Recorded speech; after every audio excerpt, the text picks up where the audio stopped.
ஜம்சேட்ஜி டாடா தொடங்கிய டாடா ட்ரஸ்ட் இந்தியாவின் மிக புகழ்பெற்ற அறக்கட்டளைகள்ல ஒண்ணு. கல்வி, மருத்துவம், கிராம பகுதியில பெண்கள் மேம்பாடு உள்ளிட்ட பல்வேறு சமூக வளர்ச்சி முயற்சிகளை தொடர்ந்து நடத்திட்டு வருது. டாடா ட்ரஸ்ட் மக்களிடையே நன்மதிப்பை பெற்ற அமைப்பா இருந்து வந்த நிலையில ரத்தன் டாடாவின் மறைவுக்கு அப்புறமா அதுல சில சலசலப்புகள் நடந்திருக்கிறதா பல செய்திகள் இப்போ வெளியாகிருக்கு. இயக்குனர் ஒருத்தருடைய மறு நியமனம் தொடர்பா ஏற்பட்ட பிரச்சனை, இந்தியாவின் மிகப்பெரிய தொழில் குழுமங்கள்ல ஒன்றான டாடா குழுமத்தின் உயர்மட்ட நிர்வாக சிக்கலா மாறி மத்திய உள்துறை அமைச்சர் மற்றும் நிதி அமைச்சர் தலையிடும் அளவுக்கு மாறி ஒட்டுமொத்த தேசத்தின் கவனத்தையும் ஈர்த்திருக்கு. ரத்தன் டாடாவுடைய மறைவுக்கு அப்புறமா டாடா ட்ரஸ்ட் அறக்கட்டளை தலைவரா நோயல் டாடா நியமிக்கப்பட்டாரு. இந்த அறக்கட்டளை தான் இப்போ 2 முகாம்களா பிரிஞ்சிருக்கு. சோ நோயல் டாடா இப்போ ட்ரஸ்டின் தலைவரா இருக்காரு. அடுத்ததா வேணு ஸ்ரீனிவாசன் அப்படின்றவர் ட்ரஸ்டுடைய துணை தலைவரா இருக்காரு.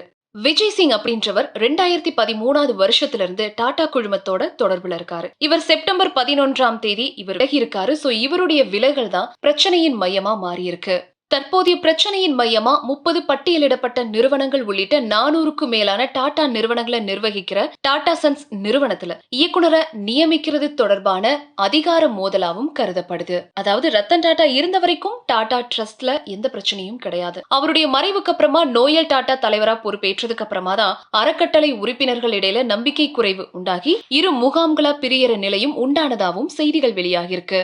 டாடா சன்ஸ் நியமன இயக்குனரா மேல சொன்ன விஜய் சிங் அப்படின்றவர் மறு நியமனம் செய்வது தொடர்பா நடந்த செப்டம்பர் 11ஆம் தேதி ஒரு கூட்டம் நடந்திருக்கு. இந்த கூட்டத்துல தான் இந்த மோதலே வெளியில வந்திருக்கு. நோயல் டாடா தரப்பு மற்றும் மெஹ்லே மிஸ்ட்ரி தரப்பு அப்படின்னு 2ஆ பிரிவு ஏற்பட்டதாகவும் செய்திகள் வெளியாகிருக்கு. இப்படி டாடா சன்ஸ வழி நடத்துற அறக்கட்டளையிலேயே ஏற்பட்டிருக்கிற பிரச்சனை மத்திய அரசுடைய கவனத்தையும் ஈர்த்திருக்கு. மத்திய உள்துறை அமைச்சர் மற்றும் நிதி அமைச்சர் தலையிட்டு பேசியிருக்காங்க.